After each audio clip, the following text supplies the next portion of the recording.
Howdy folks, welcome back and happy holidays. It's been a few weeks since my last upload and it's been a bit chaotic. We had curfews during the riots, a few thunderstorms, and I bought a new car to fiddle with. I've only gone UFO hunting a handful of times since my last video, and I did not see anything noteworthy. I'm planning on going to a different lake property for the holiday weekend, and I will spend the majority of the night staring at the sky. Unfortunately, I need to debunk myself again. I went to a UFO Reddit page and posted a clip of the light that disappeared, and a lot of people there said it looked like the International Space Station. Someone recommended Stellarium, which is a website and phone application. With this software, you can pinpoint your location along with the time, and it'll show you what stars, planets, and even satellites were above you. Here's the website with the date my footage was recorded, May 27th, just after 11 o'clock p.m.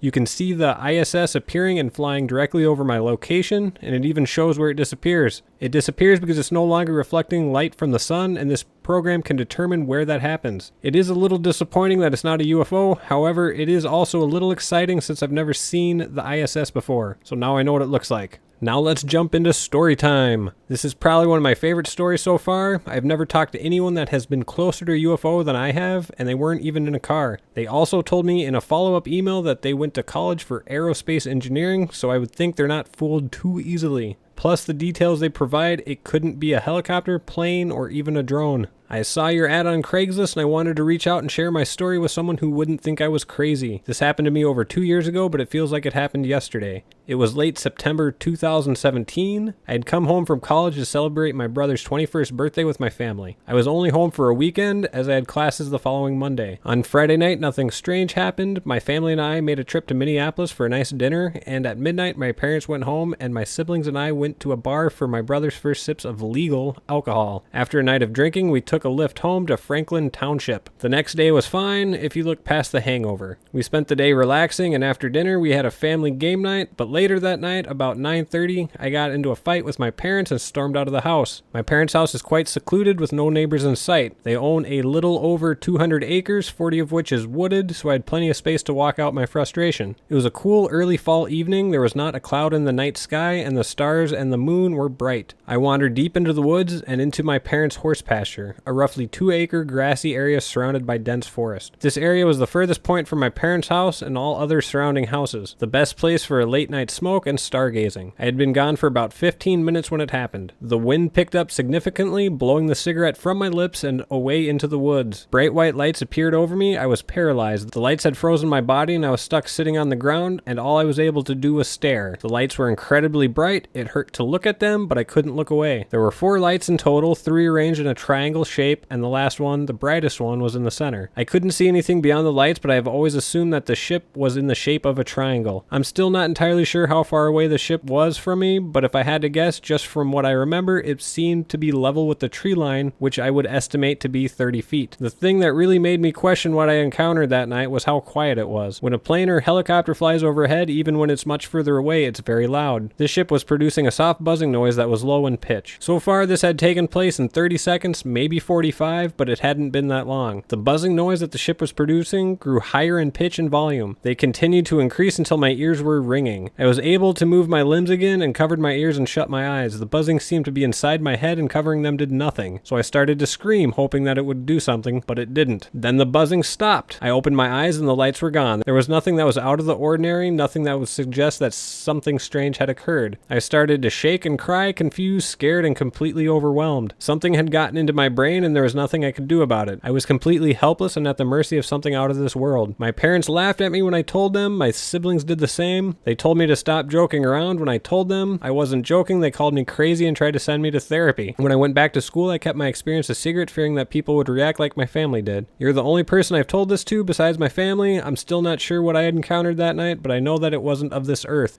And that wraps up their email and this video. Thanks for stopping by and stay safe.